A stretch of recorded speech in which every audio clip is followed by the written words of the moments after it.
My distinguished colleagues, I am Senator Mohamed Ali Ndume, representing Borno South, and I am, with other colleagues, the sponsor of this motion, which is the urgent need to correct misconception regarding purported Christian genocide narrative in Nigeria and the international community. I want to state here also that some of my colleagues' names have been missing, and I think that should be reflected after the motion and the votes and proceedings. So I'll go ahead to read the motion, which is the urgent need to correct misconception regarding purported Christian genocide narrative in Nigeria and the international community.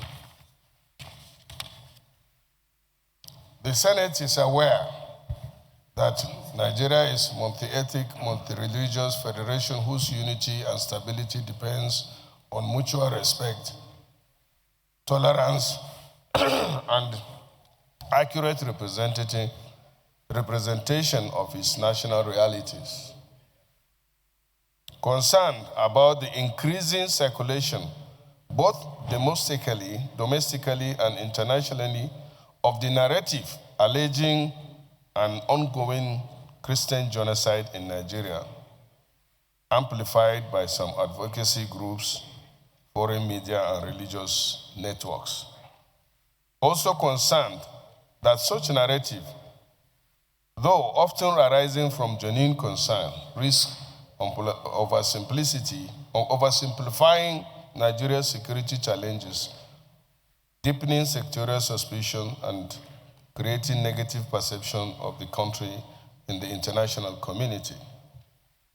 Note that Nigeria continues to face insurgency, terrorism, banditry, communal violence, and criminal attacks, which have tragically claimed the lives of both Christians and Muslims. Just few examples. In Plateau in July, violent attacks on farming community, predominantly Christian, led to over deaths of 20 or more and destruction of properties. In Katsina, Zamfara, and even Sokoto and Kebbi, there has been reported killings recently of Muslims mainly, and in fact, in some instances, in a mosque that is in their prayer place. In Borno State, my state, recently, over 53 people, all Muslims, were killed in Dar es Jamal. Just last week, in my local government, Kirawa which constitutes majority Muslims, about 95 or more percent, were completely displaced and they had to run to Cameroon. Unfortunately, it was reported that they were Christians. And I don't think there are Christians among them because I'm from that local government. In Kaduna State, we have this issue of banditry in Kaduna South particularly, but not directed to a particular religion. So we also note that the Nigerian Constitution of the Federal Republic, the Constitution of the Federal Republic of Nigeria as amended, guarantees freedom of religion, equal protection under law, and obliges the states to protect lives and properties of citizens irrespective of faith and ethnicity. Recognizes the importance of transparent communication, interfaith solidarity, and fact-based reporting in countering extremist propaganda and preventing sectarian division.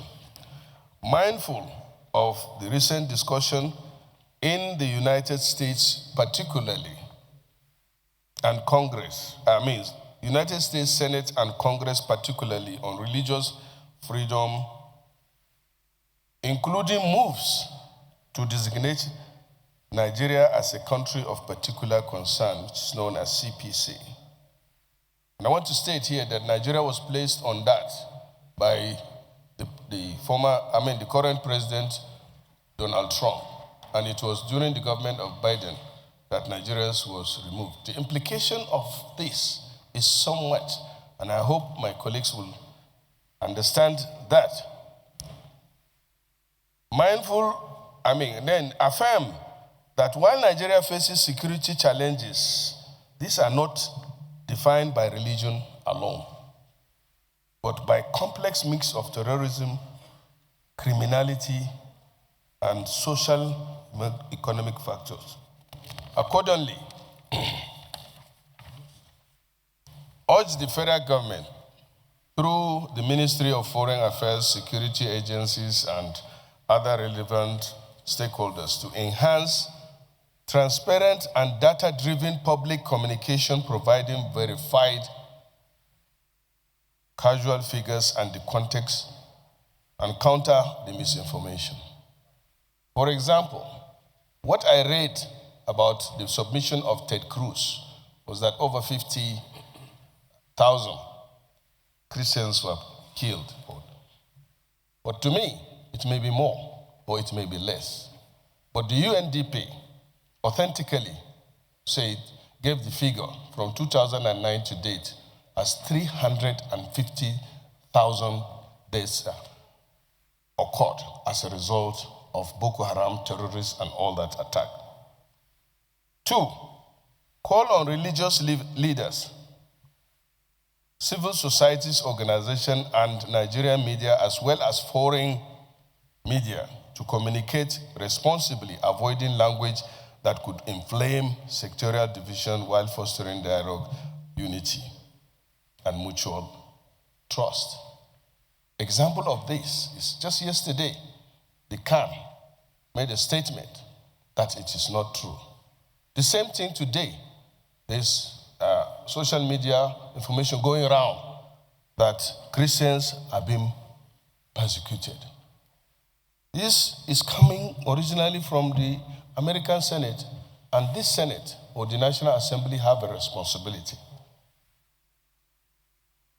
Now, 3, mandate the Committee on Foreign Affairs, National Security to collaborate with executive in developing a coordinated national communication strategy to present accurate information on security and interfaith relations.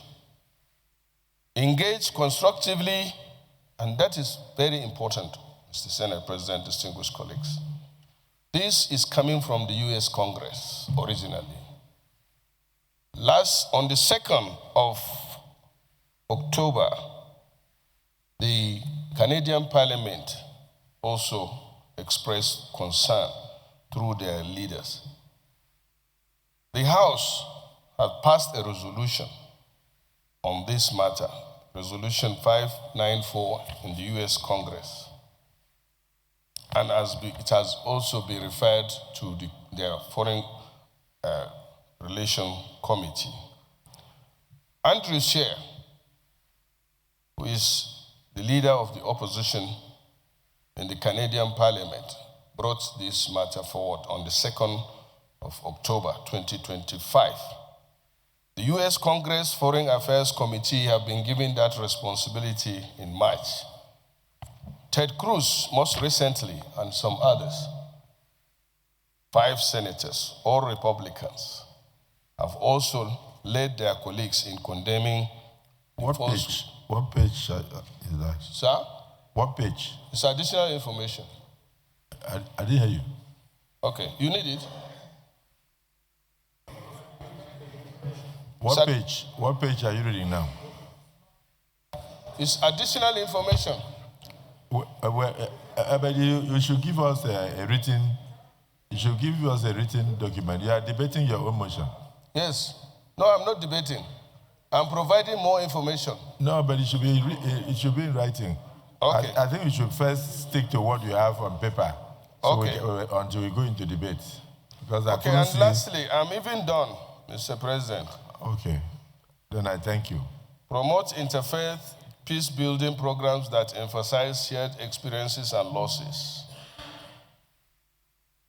And then finally, urge the federal government to ensure justice and accountability for the victims of violent attacks, irrespective of religion, ethnicity, as a means of addressing impunity, promoting reconciliation, and strengthening public confidence in the institution.